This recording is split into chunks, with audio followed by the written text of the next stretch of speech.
lots of jobs.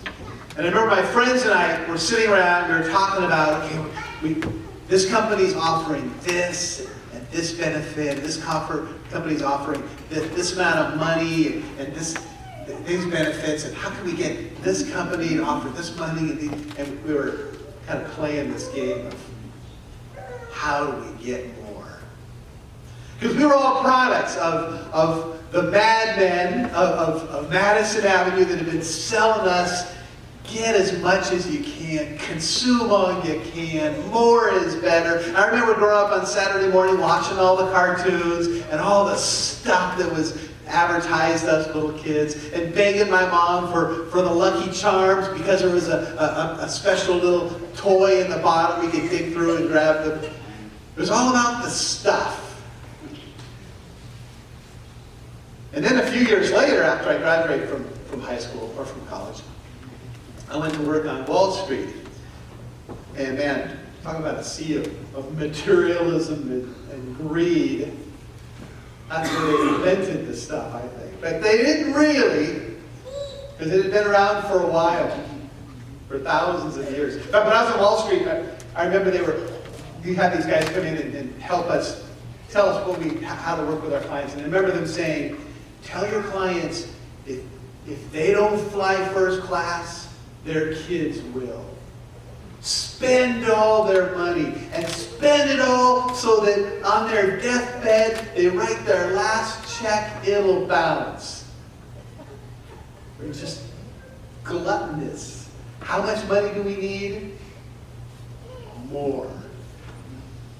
That's the world that, boy, I lived there. My friends and I lived there. They were pretty powerful things. Stories in our lives. Martin Luther describes that.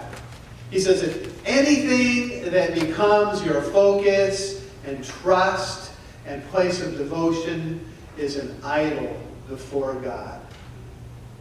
And those were idols. My friends and I were into that. They were pretty powerful idols. And you know what? We worshiped them. We didn't worship the way I'm talking about here, where we came and we sang songs to them and stuff. We worshiped in that we made them important enough that we submitted to them. That we served them, that we gave honor to them, that we regarded them highly, that we made them really super important to us. You know, you're on the wrong slide there, but let's just turn off the slides and tell you. Sometimes seeing worship that is so obvious that that we are idolizing things is really troubling. And you can see that in the bling of the rap star, the fan falling all over themselves to talk to the movie star, the person that will take no criticism for their idea because that they're holding on to that thing so tightly. But there's other idolatry that's sometimes harder to see, isn't there? There's sometimes things that aren't that obvious that we place and really value. There are things that take root into our lives that we don't even notice. There was a cute story this week, and that was what that picture was. The Vienna Orchestra played an outdoor concert in Turkey, Ephesus of all places, Ephesus, Turkey. And in the middle of this outdoor conference comes loping along this cute little dog who decides he's going to make himself at home in the middle of this. So the violins are cutting away, and the conductor's conducting ferociously, and out comes this happy-go-lucky dog, and he just kind of looks around, and then he makes himself at home in the middle of the orchestra. And it was hysterical. I mean, here the orchestra is playing this beautiful, magnificent music, and the crowd is busting up. And it was cute. But, you know, that experience did change the nature of the music. It did change the nature of that whole experience of the concert. Because people weren't listening to the music anymore, they were paying attention to the cute dog. And That's what happens in our lives with idols. They sneak into our lives and capture our attention, and we begin to miss the other things that are going on. Now, Luther talks about idols, and he says that this distraction is just a natural part of who we are. We are people who are born with brokenness, and we're born with a desire to put things before God, to be pulled away from His blessings, because it's just who we are. And the book of Revelation says that most of humankind will never step away from their idols until the last day. And we see Jesus speak about this very thing today in that very troubling scripture I read in Matthew. He says even the good stuff that God created can pull us into distraction. Even things like family. The scripture says a lot about family. And family is a great thing. Scripture talks about how to keep it, how to make it healthy. And it is an important thing, but Jesus says it cannot be the most important thing. Some people will want it to be more important than anything. I stand by my family no matter what. And Jesus says, nope, I will bring a sword to prevent that from happening. I will bring a sword to keep your family from coming in between you and the blessings I have for you.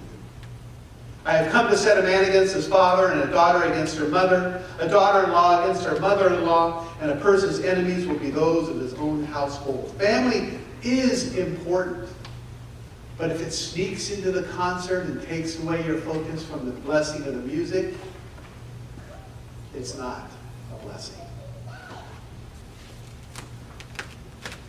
Has family become a potential idol for you? Maybe not.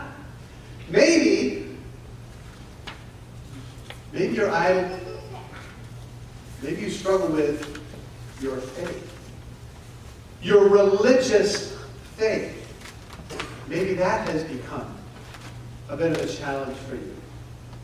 You know, there are a lot of people who are totally illiterate about what the Bible says these days. And there are a lot of Christians who know what the Bible says these days. And I run into them and they're just a little bit smug. I know it's in the Bible, and those people over there, they really don't. It gives us a bit of sense of, we got it together. And we do know the Bible oftentimes.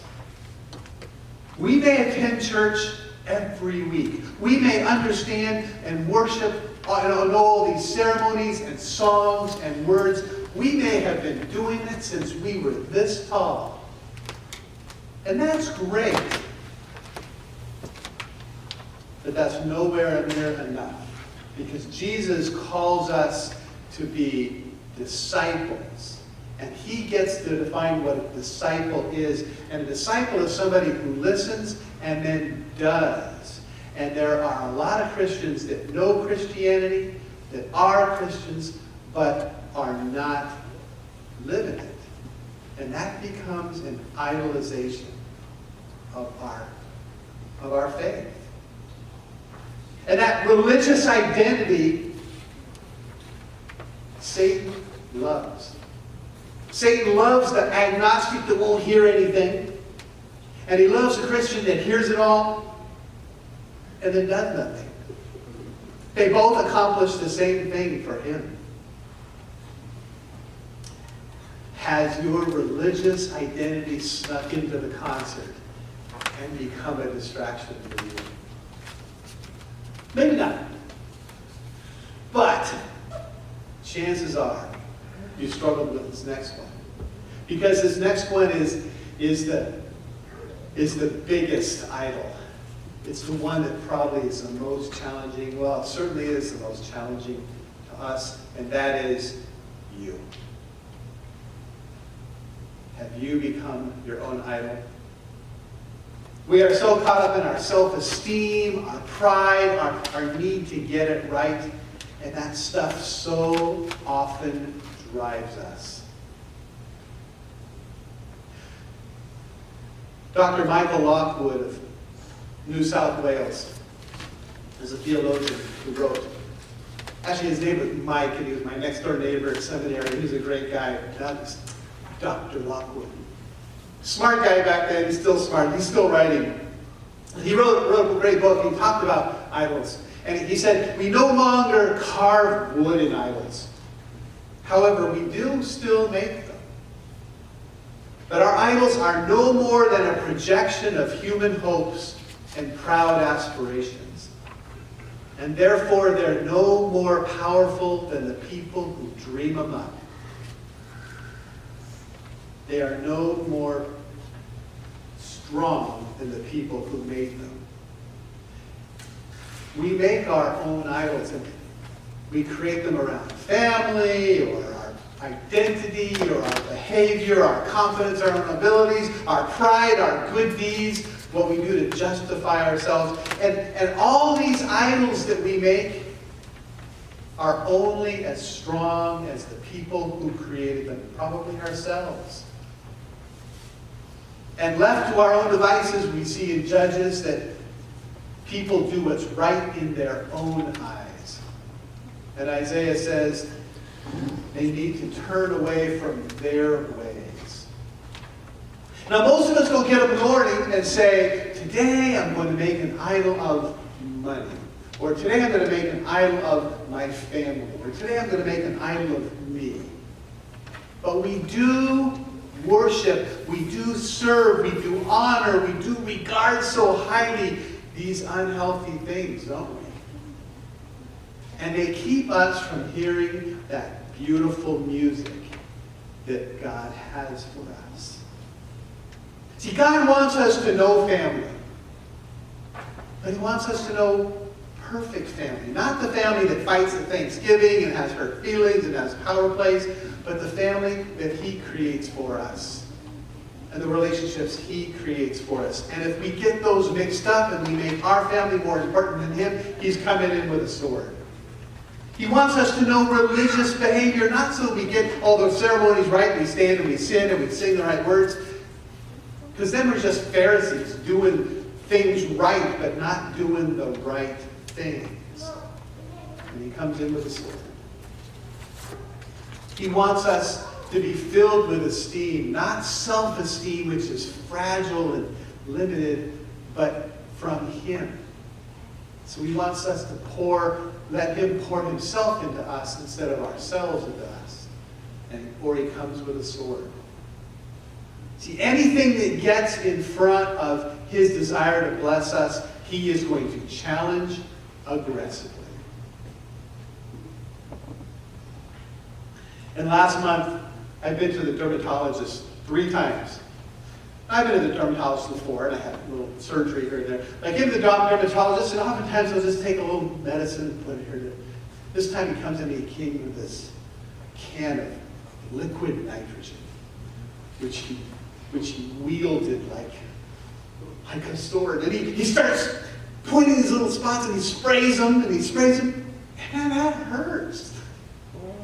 And then last time, sitting in the chair, and some of the chairs going back, and he brings out this scalpel. It's probably about this long. And that really hurt. See, he saw that I had a problem. And he needed to do what it took to fix it. So we brought out a sword. I didn't see the problem, he did. I didn't like his solution, but I'm glad he did it. See, we are blessed to have a great physician. We are blessed to have a great musician who sees what we need and is committed to give it to us. And he'll do what it takes for us to hear that blessed music he has for us. So he sent Jesus. And if it takes Jesus bringing a sword so we can hear the music, that's what he'll do. That's our God. That's how much he loves us. So Praise to him, for he would take care of us even when it hurts.